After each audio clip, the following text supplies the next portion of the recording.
direct ne va pas tarder. Ouais, ça va pas tarder.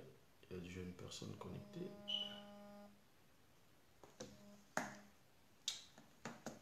Donc,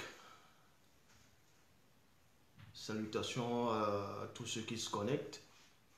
Salutations, salutations, salutations. Salutations à tout le monde. Et je sais que vous êtes au rendez-vous par rapport au direct sur la naissance de Noé. Donc, Womse, son vrai nom. On va entrer plus en profondeur. On attend qu'un peu plus de personnes puissent se connecter. Je sais qu'on est vendredi.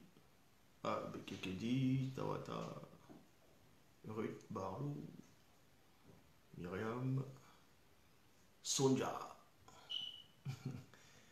Donc, connectez-vous, connectez-vous. Motati Timbe, Imani, Ruth. Donc, connectez-vous, connectez-vous et n'oubliez pas durant l'exposé, durant l'enseignement, d'envoyer des cœurs, beaucoup de cœurs, afin que le direct ne puisse pas être signalé ou arrêté. Et vous allez partager aussi le direct et envoyer beaucoup de cœurs. Et répondez aussi aux commentaires pour ceux qui vont pouvoir répondre aux commentaires. Donc, salutations à tous ceux, je n'ai pas prononcé le nom, salutations à tout le monde. On attend un tout petit peu qu'il y ait un peu plus de personnes qui vont se connecter. Donc, là, on va attendre un tout petit peu encore. Donc, on va commencer l'enseignement. On va commencer l'enseignement. Donc, ici, nous allons parler de la naissance de Womse, c'est-à-dire Noé. Vous savez, quand vous allez sur Google, sur Internet, vous tapez même Wikipédia ou les moteurs, d'autres formes de moteurs de recherche, vous tapez Noé, on va vous présenter un monsieur, un blanc, avec la barbe, avec 3 personnes à côté. On va devoir représenter le déluge, l'arche qu'il a construite, et on va vous dire que Noé a eu 3 enfants. Donc, et certains biblistes disent que les 3 fils de Noé, c'était 3 races distinctes, que c'était 3 races. Donc, il y avait la race noire qui, par rapport à Cam, dans Shem, et Sémite, dans Sem, sémitisme, donc sémitisme qui est, on va dire, selon eux, les Abraham, les faux juifs. Et il y a aussi Japhet, certains disent que Japhet,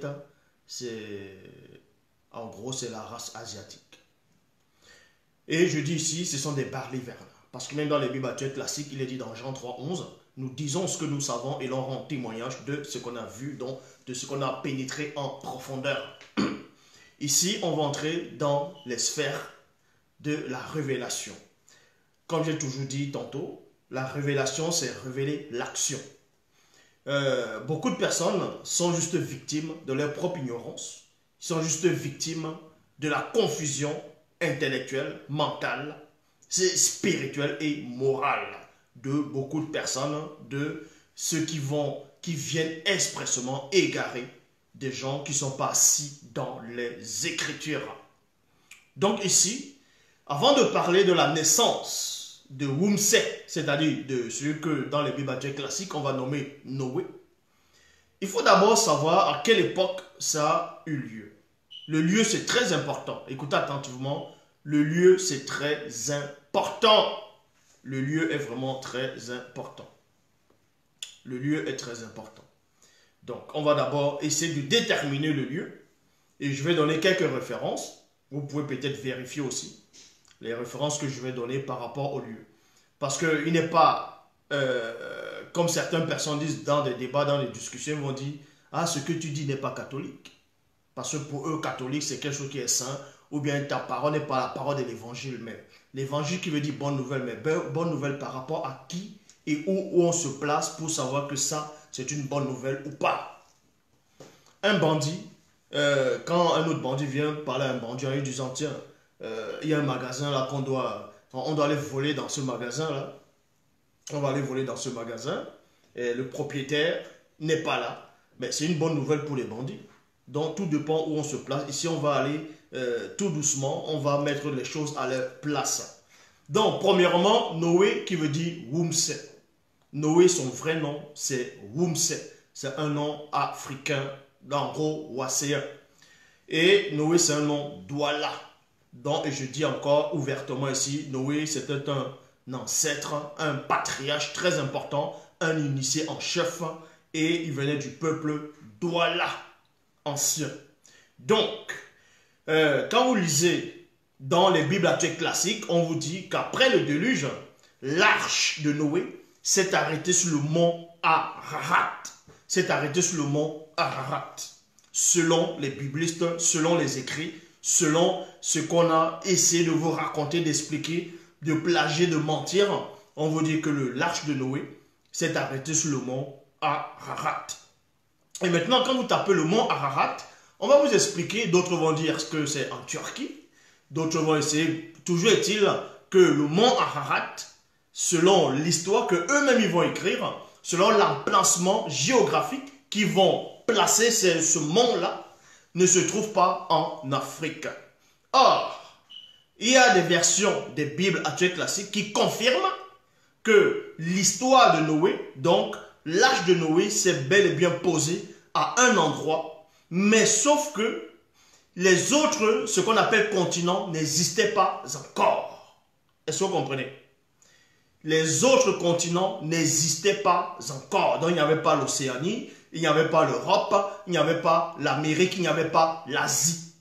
Et les scientifiques aussi le disent, ont conclu avec des preuves scientifiques que le tout premier continent, c'est Wassé, donc c'est ce que vous appelez l'Afrique.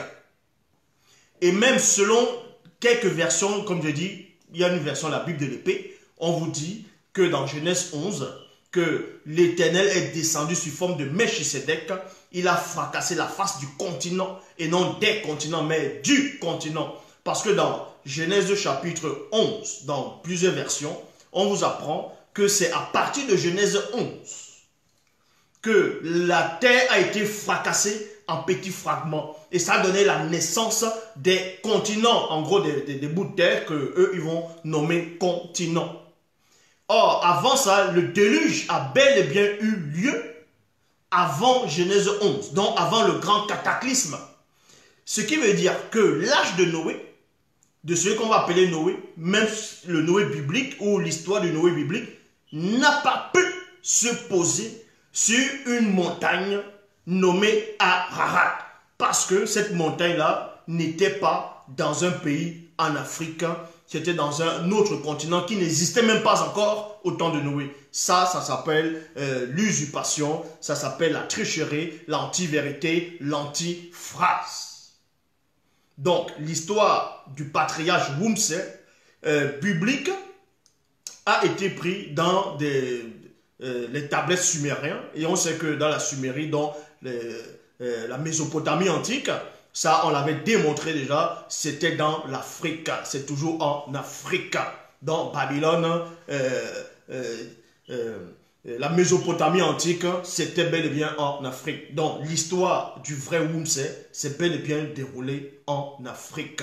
Là, c'est d'abord géographiquement. On doit d'abord, parce que beaucoup de personnes, des tétards, des gens qui n'ont aucune substance spirituelle, vont dire, oui, mais Zulu, là, c'est bien beau, tu parles bien, tu as de la connaissance, mais il faut prouver des choses scientifiquement. Mais la science, c'est quoi? Le mot science, c'est quoi? Le mot science, ça ne veut pas dire les gens qui sont assis dans les laboratoires, les gens qui sont assis derrière le bureau. Ce n'est pas ça la science. La science, ça veut dire la connaissance. Est-ce que vous comprenez? C'est pour ça qu'il est dit l'arbre de la connaissance du bien et du mal. Dans d'autres versions, l'arbre de la science du bien et du mal. Donc, c'est ça la connaissance. Donc, si vous voulez comprendre, je suis un scientifique spirituel. Et quand je vous dis des choses, Jean 3, 11, nous disons ce que nous savons et l'on rend témoignage de ce qu'on a vu. Ce que je dis, c'est vrai. Ceci étant accepté par beaucoup d'entre vous, on va entrer dans le cœur du message. Ce que je venais de dire, c'était l'introduction. Donc, le lieu de naissance du patriarche Wumse a bel et bien eu lieu quelque part avant la grande dérive des fragments du continent. C'était un seul bloc à cette époque-là. Et on vous dit ici, on va aller dans Kalata Doubissé, c'est-à-dire le livre d'Enoch.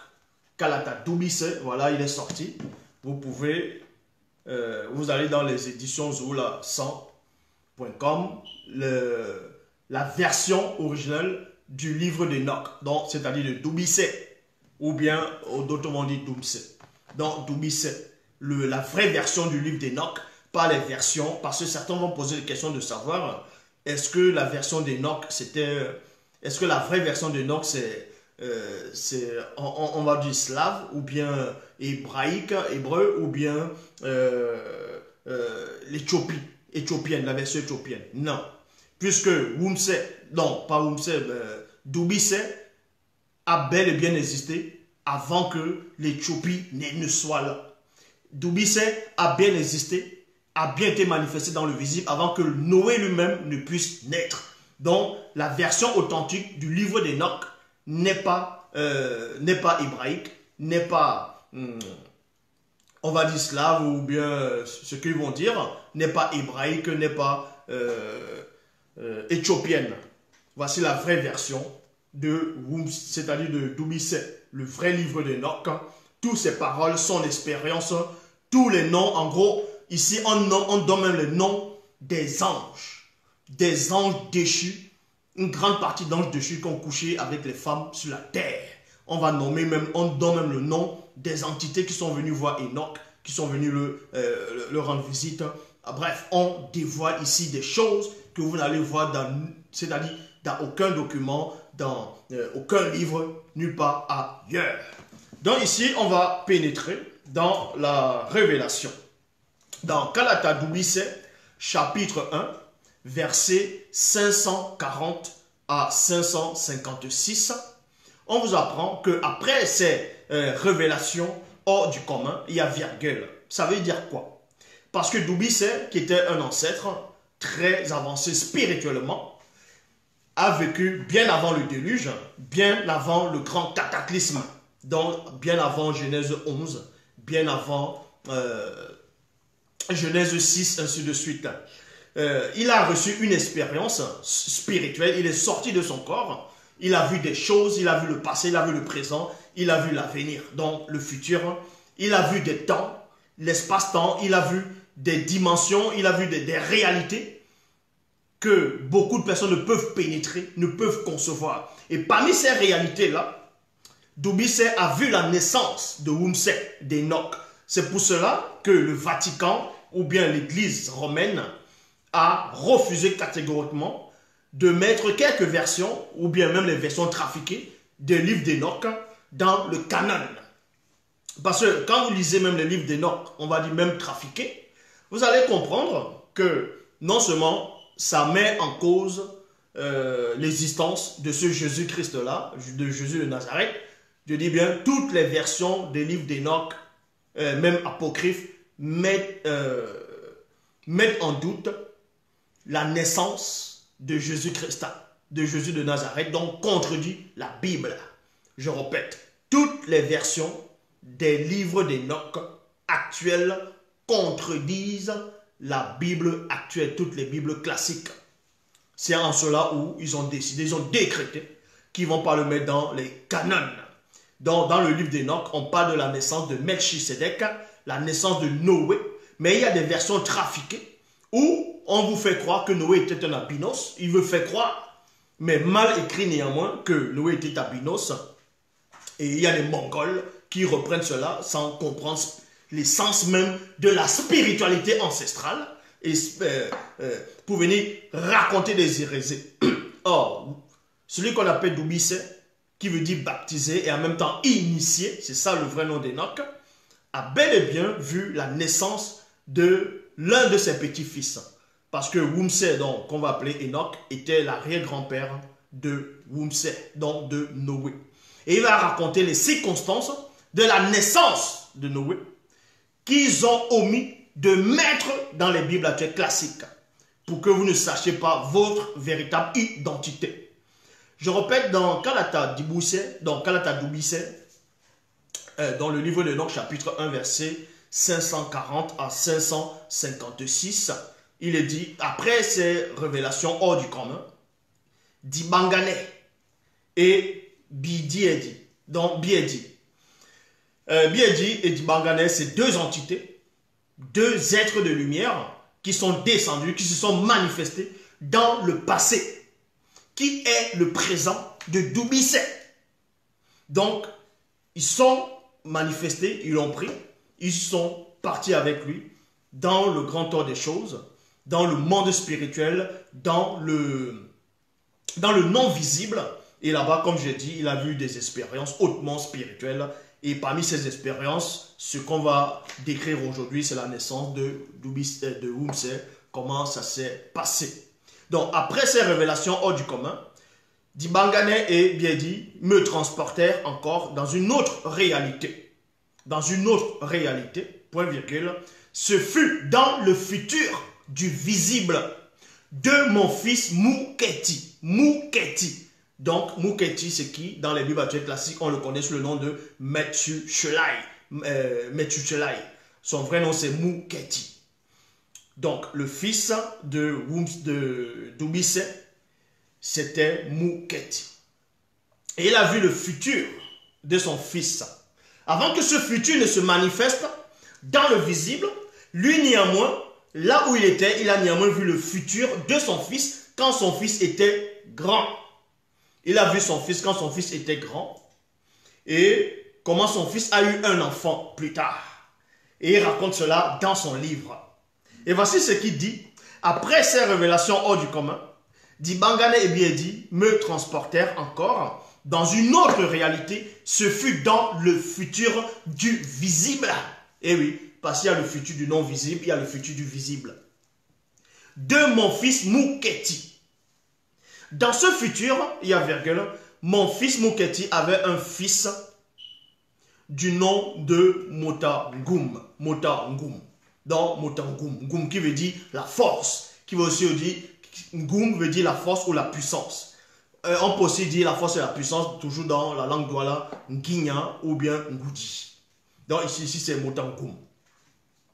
Donc vous comprenez que le fils de Dibouissé, donc de Enoch, il avait un fils. Avant de partir, son fils était encore jeune. Son fils était jeune, il n'avait pas encore l'âge pour procréer, pour avoir une femme. Et Dibouissé, dont Enoch, est sorti de son corps pendant ses expériences spirituelles, ses expériences, on va dire, initiatiques. Là-bas, il a vu l'avenir de son fils quand son fils était grand et son fils avait eu un autre enfant. Et voilà comment il raconte ici. Dans ce futur, un instant, dans ce futur, mon fils Mouketi avait un fils du nom de Motangum. Et je vis Mouketi proposer à son fils Motangum une très belle femme noire, initiée, du nom de Mouyao, qui veut dire l'amabilité, la politesse, la bonté. Est-ce que vous comprenez? L'amabilité, la politesse et la bonté. Plus tard, Mouyao devint enceinte et par la suite, et dans la suite, elle mit au monde un beau garçon noir par l'intervention de l'entité en charge des naissances et l'entité en charge de l'introduction dans le visible. Motangum, qui est le mec, dans les Bibles classiques, on l'appelle les mecs. Donc le mec, c'est Motangum, et sa femme Mouniao donnèrent à leur fils le nom de Wumse, donc Noé. C'est pour cela que dans les Bibles classiques, dans aucune version des Bibles classiques, on ne va même pas parler, on ne va même pas donner le nom de la maman de Noé. Parce que les femmes, ils méprisaient tellement les femmes, on ne donnait presque pas les noms des femmes. Les seules femmes qu'on nommait peut-être, c'était, on va dire, dans les Bibles classiques, on va dire Ève, on va dire Dorcas, Tabitha, Marie, Élisabeth, vous voyez? Mais les autres femmes, ça ne les intéressait pas. Parce que, non seulement ça ne les intéressait pas, mais parce qu'ils ne connaissaient pas la vraie histoire. Donc, vous apprenez ici que dans les Bibles classiques, on nommait seulement le père de Noé. Or, dans la vraie version du livre d'Enoch, on nomme bien, on vous donne l'identité de sa mère, de la maman de Noé. Donc, Motangoum et sa femme Mouyao donnaient à leur fils le nom de Wumse. Lors de la naissance de Wumse, les entités des eaux, c'est-à-dire Mindima Madiba, les entités des eaux, non pas les Menguma Madiba. Parce que remarquez qu'à cette époque, ici là, à cette époque de la naissance de Noé, oui, à cette époque ici, on va aller tout doucement. Oui, à cette époque de la naissance de Noé, ici là, on faisait allusion aux entités des eaux et non aux Mengu Mamadiba. C'est deux choses. Les Mengu Mamadiba, comme j'ai toujours expliqué, ce sont les démons. Les démons et les démons des eaux. Maintenant, Mindi Mamadiba, ce sont les entités des eaux ici. Donc, lors de la naissance de Wumse, c'est-à-dire de Noé, les entités des eaux qui ont autorité sur les eaux du déluge apparurent et se tinrent au-dessus de la troposphère. Vous voyez, troposphère, il y a point ici. Donc, lors de la naissance de Wumse, il a bel et bien eu quelque chose qui s'est manifesté. Il y a eu des événements, de même que par rapport à Pongise, Mundi, Wedon, Abel et Caïn, celui qu'on va appeler Abel et Caïn dans les Bibles classiques. Quand ils sont nés, il y a eu des phénomènes surnaturels qui sont produits. Et là, vous voyez, quand celui qu'on appelle Noé est né, on vous apprend qu'il y avait des entités des eaux qui avaient autorité sur les eaux du déluge. Or, remarquez que lors de la naissance de Noé, le déluge n'avait pas encore eu lieu. Même avant sa naissance, il n'y avait pas encore le déluge, tel que vous le concevez bibliquement. Mais ces entités apparaissent. Parce que quand Noé va se manifester dans le visible, non seulement derrière lui, il y a les entités, il y a deux sortes d'entités qui vont apparaître, l'entité en charge des naissances et l'entité en charge de l'introduction dans le visible. Donc on vient l'accompagner dans le visible pour remplir sa mission. Est-ce que vous comprenez? Donc maintenant, quand il va naître, il y a d'autres signes qui vont se produire, d'autres manifestations spirituelles qui vont se manifester. Et on vous dit ici que c'était les entités des eaux qui ont autorité sur les eaux du déluge. Ça veut dire quoi? Ces entités-là se sont manifestées dans le visible, mais elles se sont manifestées dans le passé, qui est le présent de la naissance de Wumse. Est-ce que vous comprenez? Donc, si vous voulez réellement comprendre, avant que le déluge n'arrive à l'époque de Noé, ces entités-là se sont manifestées, avaient déjà vécu le déluge plusieurs fois. En gros, si vous voulez comprendre, pour les entités des eaux ici, ce déluge avait déjà eu lieu plusieurs fois, je veux dire des milliers de fois, de différentes façons, dans différents plans. Est-ce que vous comprenez? Mais il y avait seulement un plan qui devait être manifesté et choisi et établi. C'est ce plan que vous connaissez par rapport à l'histoire de Noé, en tout cas la bonne histoire. Lors de la naissance de Wumse, les entités des eaux qui ont autorité sur les eaux du déluge apparurent et s'éteignent au-dessus de la troposphère. Point. Wumse avait les cheveux crépus, noirs, colocosi. Colocosi, c'est crépus, avec les cheveux noirs, colocosi. Sur sa tête, point virgule, quand il ouvrit les yeux, virgule, donc, dans l'une des versions des livres d'Enoch, apocryphes, donc douteux, qui étaient mal écrits, mal rédigés, remplis de mensonges, de confusion, de contradictions, on vous dit que quand Noé est né dans ces fausses versions-là, quand Noé a ouvert les yeux, toute la pièce s'illuminait, donc toute la pièce brillait complètement comme si c'était le soleil. Vous voyez? Ça veut dire quoi? Noé n'était pas une entité. Noé, ce n'était pas une entité. Ce n'était pas un esprit qui était né. C'était un homme fait de chair, de sang et d'os. Donc, ils ont juste rajouté des choses.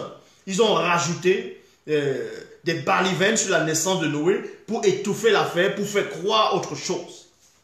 Alors, la vraie histoire, c'est quoi? Quand le petit enfant Noé a ouvert les yeux, la pièce fut aussitôt remplie de brouillard mystérieux et inhabituel.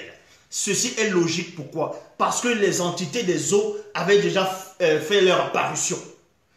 Les entités des eaux pour annoncer un grand cataclysme qui devait s'abattre à un moment donné dans l'histoire des hommes, dans le visible. Donc, c'est pour ça que lors de la naissance de Wumse, de Noé, quand il a ouvert les yeux, la pièce était remplie de brouillard mystérieux et inattendu. Et ce brouillard-là, c'était la manifestation physique du déluge qui devait se manifester. Du déluge qui devait s'abattre dans le monde des mortels. Et on vous dit ici, alors, Mutangoum, c'est-à-dire le mec, son père et sa mère Mouyao furent saisis de stupéfaction. Aussitôt, Mutangoum alla voir Mouketi. Donc, Mutangoum qui est le père de Noé. Mutangoum est le père de Noé, c'est-à-dire le mec. Alors Mutangoum, virgule, son père et sa mère Mouyao, quand ils ont vu cela, ils ont été saisis de peur, de stupéfaction. Et aussitôt, Mutangoum, qui est le père de Noé, est allé voir Mouketi, donc son propre père, qui est le grand-père de Noé, dont le grand-père de Noé, qui est Mathushelaï, et Mathushelaï qui était le fils de Doubissé, donc d'Enoch. Vous voyez, d'Enoch. Ce qui veut dire que Noé est le petit-fils et l'arrière-petit-fils d'Enoch.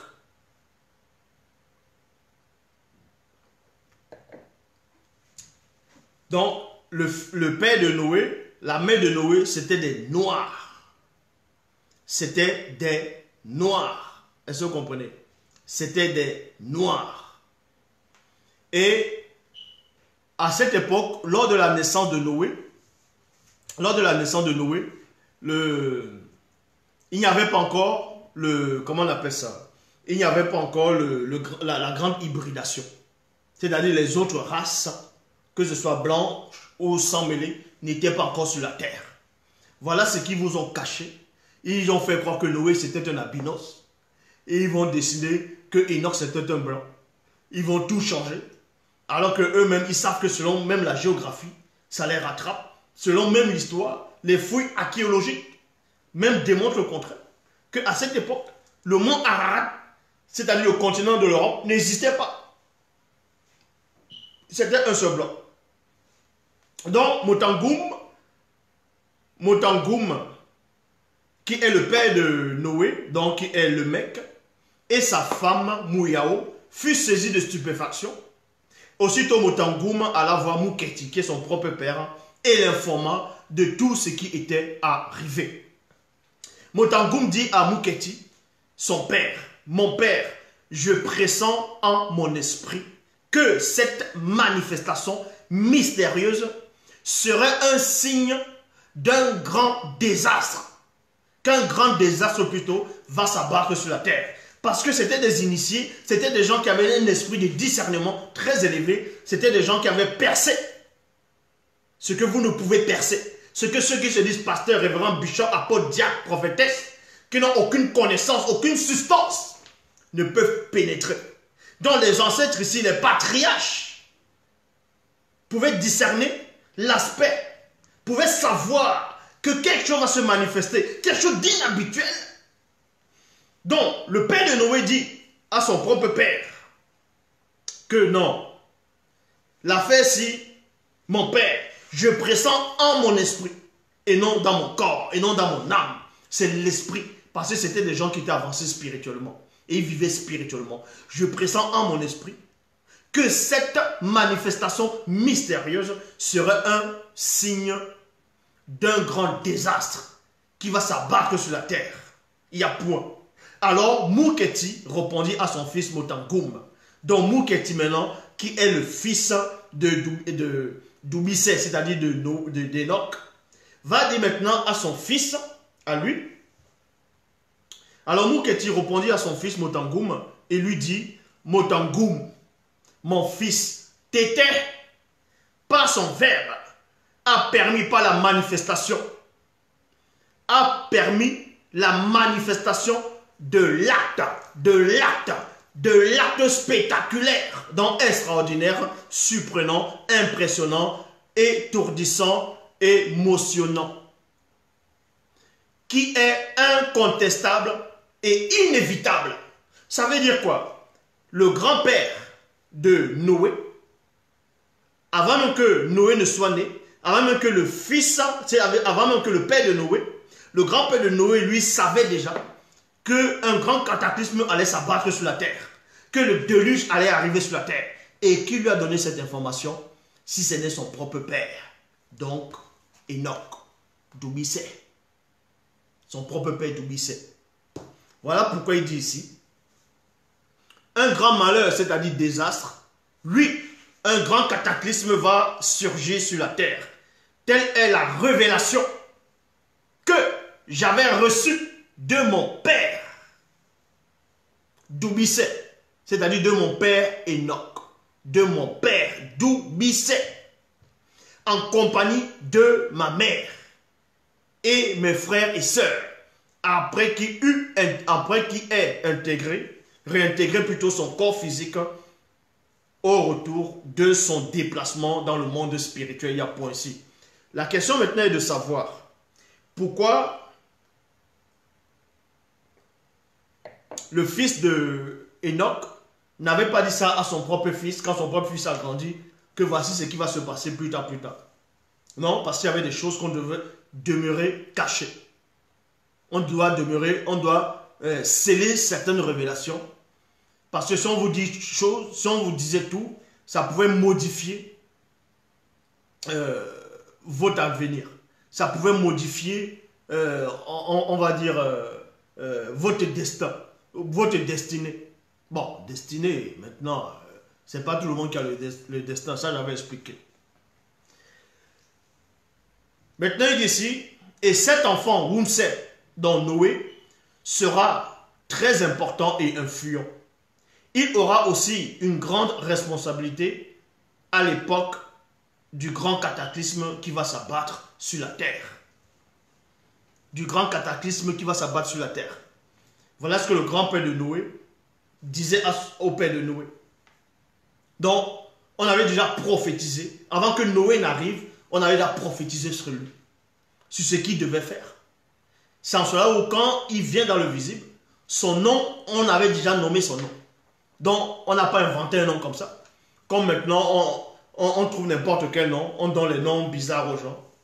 Un enfant va naître, il regarde, vous regardez un film, quelqu'un s'appelle comme ça, un chanteur s'appelle, ah tiens, j'aime bien ce nom, je donne ça à mon enfant. C'est pas comme ça. On donnait des noms aux enfants, en tout cas dans l'Afrique ancestrale, en fonction des époques, en fonction des circonstances, en fonction des événements, en fonction de la mission de l'enfant. Est-ce que vous comprenez? Et remarquez qu'à l'époque, dans l'Afrique ancestrale, avant que les colons n'arrivent, avant que les missionnaires n'arrivent, à introduire les soi-disant religions dites révélées, les fausses religions, les fausses divinités abominables, en Afrique, chaque personne portait son propre nom. Et le nom de la personne, dans le sens initiatique, c'était son propre esprit. Donc, chacun portait son propre nom. Ça veut dire quoi? Tu ne portais pas le nom de ton père par rapport à la filiation, comme on voit maintenant. Ton père va s'appeler tel. On va aussi te donner le nom de ton père, on va te donner un autre prénom. On va rajouter même le nom de ton oncle dans ton nom au fur et à mesure. Or, avant, chacun portait son nom. Chacun va porter son nom en fonction de sa naissance, en fonction de l'événement. C'est qu'on va dire Yololo. Yololo, on va l'appeler Isaac, qui veut dire rire.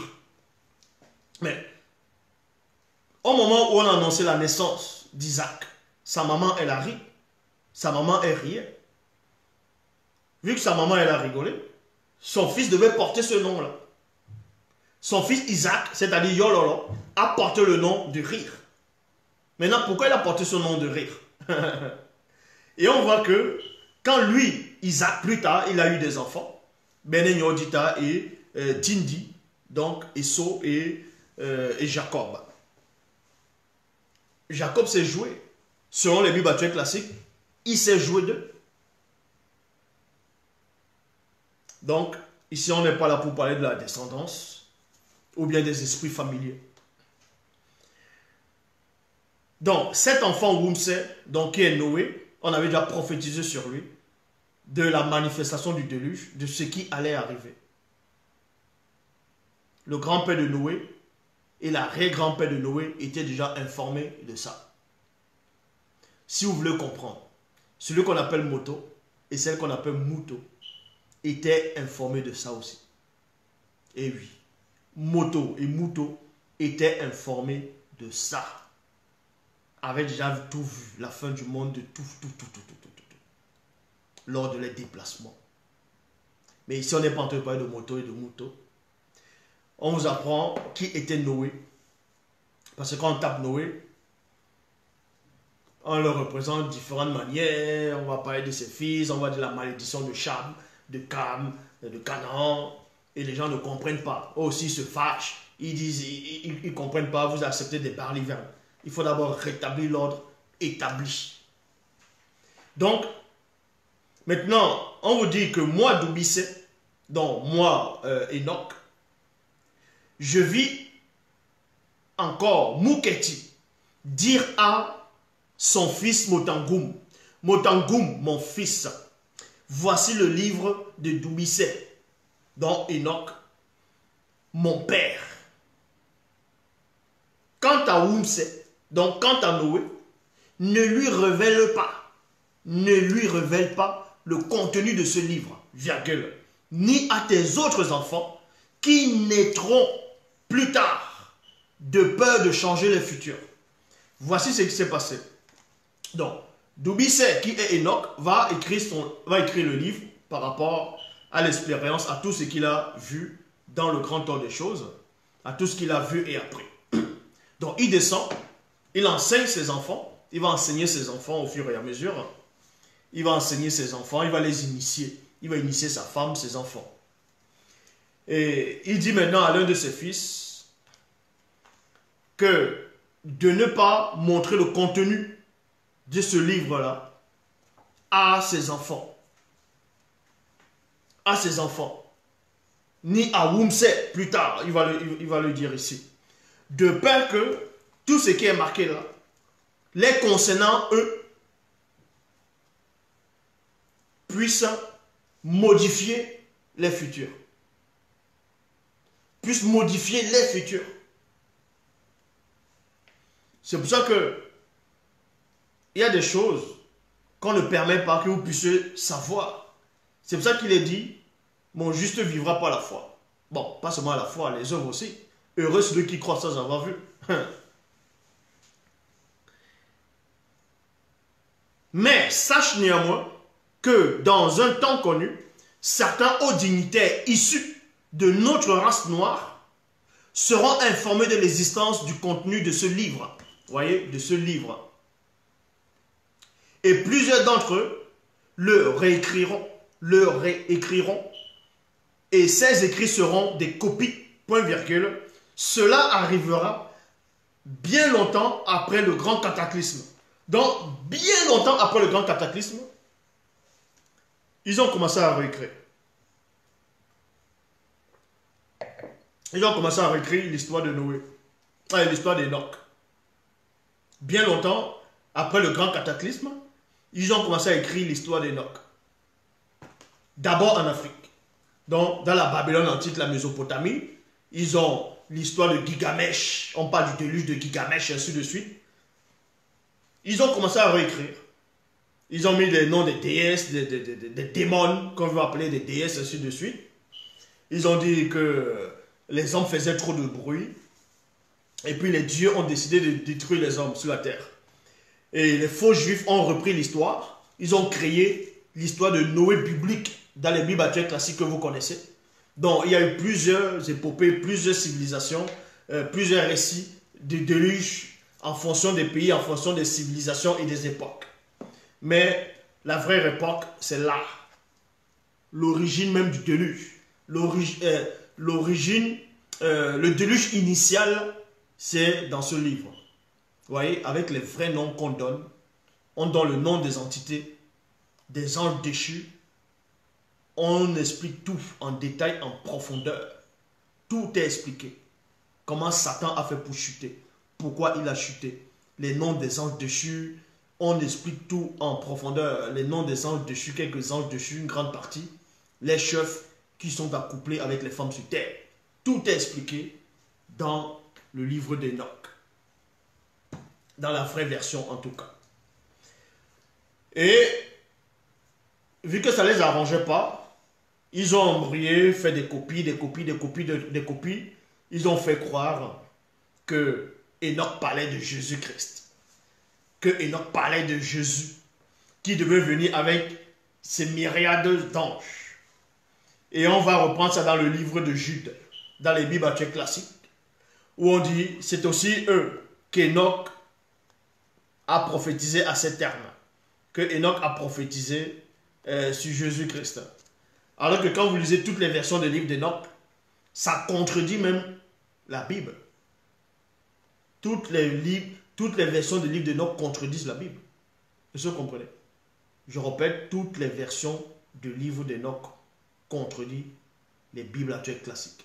Or, la version authentique, initiale, originelle d'Enoch, du livre d'Enoch, ne contredit nullement Bible. Ça ne contredit pas Bible. Puisque c'est le même esprit, le même maudit qui a inspiré l'expérience, ce que Dubuisset a écrit. C'est le même esprit. Vous voyez? C'est le même esprit. Donc, il arrivera aussi bien longtemps qu'après le grand cataclysme que plusieurs blancs et sans mêlés mettront la main sur les copies du livre de Dubuisset, donc Kalata Dubuisset, modifieront ses écrits et prophéties et changeront les noms et couleurs, ainsi que les mots, langage, lieu de naissance. C'est ce qu'on voit. C'est ce qu'on voit dans les livres d'Enoch. Voilà. Parce que le vrai Enoch, lui, il avait déjà prophétisé. Dubuisset, je veux dire, des centaines de millions d'années, il avait déjà prophétisé. Et sa prophétie est tellement précise que vous allez voir l'une de ces prophéties, en direct, ici, là. Je vais lire, vous allez voir sa prophétie en direct. Et pour finir, ils y introduiront des contradictions, des erreurs et des écrits inventés. Des écrits inventés. Mais quand sera venu, voilà ce que Dubuisset raconte. Moi, Dubuisset raconte ça dans son livre, mais c'est son fils, à Dubuisset, qui donnait cette prophétie à son fils, donc au petit-fils d'Enoch. Mais sauf que c'est Enoch qui avait dit ça à son fils. Donc ce que son fils dit, c'est Enoch lui-même qui disait ça. Parce qu'il a eu la révélation de son père. Donc il dit ici, et pour finir, ils y introduiront des contradictions, des erreurs et des récits inventés. Point. Mais quand sera venu, écoutez la révélation depuis des siècles. Cette histoire s'est produite quand? En quelle époque? Parce que les gens vont me dire, ouais mais Zouloula, il faut donner des dates. Mais quelle date? En fonction de quel calendrier? Le calendrier julien? Le calendrier Maasai ou bien Maya? Le calendrier romain? Le calendrier égyptien? Quel calendrier? Vu qu'à cette époque, les Égyptiens n'existaient pas encore. Donc, il n'y avait pas de calendrier égyptien ici. Le calendrier égyptien est plus ancien que le calendrier romain. Donc, vous voulez quelle date? Vous voulez quelle date? Si on vous donne un chiffre, vous n'allez même pas connaître ce chiffre-là. Mais toujours est-il que cette histoire s'est produite bien avant le grand cataclysme. Bien avant le grand cataclysme. Donc, avant le fragment des dérives des continents. Et maintenant, quand vous allez taper fragment des dérives des continents, ils vont vous dire qu'il y a peut-être 250 millions d'années, tout ça là, et que l'homme n'était pas sur Terre, c'était des dinosaures ou bien des monstres marins. Vous voyez, ça c'est le mensonge. Ça c'est le mensonge. Dans cette histoire s'est déroulée les civilisations telles que vous connaissez. Ou bien ce qu'on va vous dire, l'âge de pierre, on vous dit la plus vieille écriture, c'était l'écriture sumérienne ou en Mésopotamie, tout ça, ça c'est faux. Le problème c'est qu'ils ne peuvent pas aller où c'est interdit. Ils ne peuvent pas aller où c'est interdit. C'est pour ça qu'ils ont recommencé. Ils ont refait des calendriers. Jusqu'à maintenant, ils ont fait maintenant, vous comptez, on vous dit maintenant que vous êtes en 2020. Vous êtes en quel 2020? 2020 par rapport à quoi? Depuis la naissance du monde, jusqu'à maintenant, vous pensez que c'est 2020? Ils vont vous dire non, c'est à partir de Jésus, maintenant on a fait l'an 0. Mais Jésus c'est qui? Jésus c'est qui pour qu'on dise à l'an 0? Donc, et la maman de Jésus, là, selon les Bibles actuelles classiques, pourquoi on ne compte pas à partir d'elle? Donc on efface même l'âge tout de la maman de Jésus, non? On compte maintenant à partir de ce Jésus. Et vous êtes dans cette date, les fausses dates. Et vous dites à Zulu là, mais dis-nous la date. Mais si on vous dit la date, est-ce que vous allez accepter cette date-là?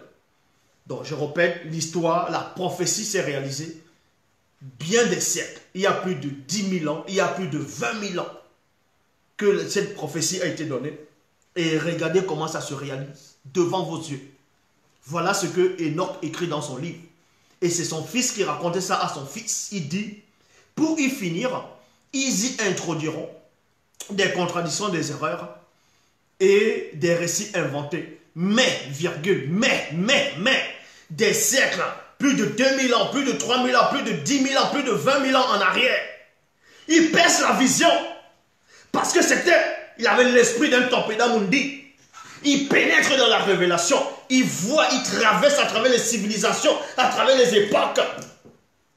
Et il a vu cet instant. Il a vu cette époque-ci. Il dit, mais, quand sera venu le deuxième, à son époque visible, virgule, il établira, il rétablira le récit authentique du livre de Doumbisset, Enoch. Voilà. Le deuxième est là, il a rétabli. J'ai réalisé la prophétie.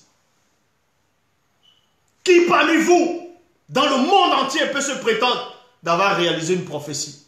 Qu'une prophétie, on a prophétisé sur lui, il a réalisé cette prophétie. Vous qui dites que vous êtes des prophètes, des bishops, des maréchals, des mongols, des tétards, voici une révélation, une prophétie qui a été donnée des siècles, plus de 20 000 ans en arrière. Je dis bien plus de même 100 000 ans en arrière, je le dis. Ça s'est réalisé. Voici, j'ai réalisé cette prophétie. J'ai réalisé cette prophétie. Voilà. Mais quand sera venu le deuxième est là. À son époque du visible, le visible est là, vous me voyez, il rétablira le récit authentique du livre de Doumbisset. Voilà. Ça veut dire que quand Enoch écrivait, le vrai Enoch, dans Doumbisset, et quand il a de la prophétie, la révélation à son fils a dit ça à son fils. C'est-à-dire que quand il disait, il voyait ce qui allait se passer. Et il le dit. Et le Mundi vient confirmer. Il ne s'arrête pas sur sa prophétie. Il poursuit, il dit ceci. Je répète, mais quand sera venu le deuxième, à son époque du visible, il rétablira le récit authentique, voilà, du livre de Doumbisset dans Enoch. Et celui de Kalatambale. Voilà. Et celui de Kalatambale. Voilà. Et celui de Kalatambale. Et celui de Kalatambale. Voilà. Les deux prophéties sont réalisées. Les deux prophéties. Et vous appelez ça quoi? Vous appelez ça quoi? Non mais, vous appelez ça comment? Mais la gloire ne revient qu'à l'Oba seul. Et dans la suite, on dit, par la suite, Motangum, donc le mec et sa femme Mouyao, eurent des enfants après Wumse, du nom de Wele. Wele. Du nom de Wele. Donc le frère de Wumse. Nulle part dans les Bibles classiques, on donne le nom des frères et des sœurs de Noé. On vient vous raconter des parlivins dans les Bibles classiques. On vous dit que Noé avait des frères et des sœurs, c'est bien. Mais pendant le déluge, on ne parle pas de ses frères et de ses sœurs. Il n'y a que lui qui a sauvé sa femme ses 3 enfants et ses 3 belles-filles. Ah, on vous dit qu'il y a 8 personnes. Donc, les frères et les sœurs de Noé n'étaient pas des initiés pour être sauvés. Voilà comment ils ont modifié les Écritures. Donc, par la suite, Motangoum, donc, qui est le mec, et sa femme Mouyao, eurent des enfants après Wumse, donc après Noé, du nom de Wele. Wele, donc, frère de Wumse. Welisane, sœur de Wumse. Bewenji, donc, deuxième frère de Wumse. Et Pumboa, deuxième sœur de Wumse. Voilà les noms qu'on donne. Ici, c'est avec précision. On ne tâtonne pas. Ici, on ne tâtonne pas. Loba, qui vit inexplicablement hors de toute réalité, c'est encore glorifié. Maintenant, comme je dis, dans cette époque ici, dans votre époque, qui est le passé, mais votre présent, nous sommes vendredi. Et il y a les questions-réponses pour ceux qui savent où se connecter. Allez vous connecter, il y a des questions-réponses. Donc, Loba, c'est toujours glorifié.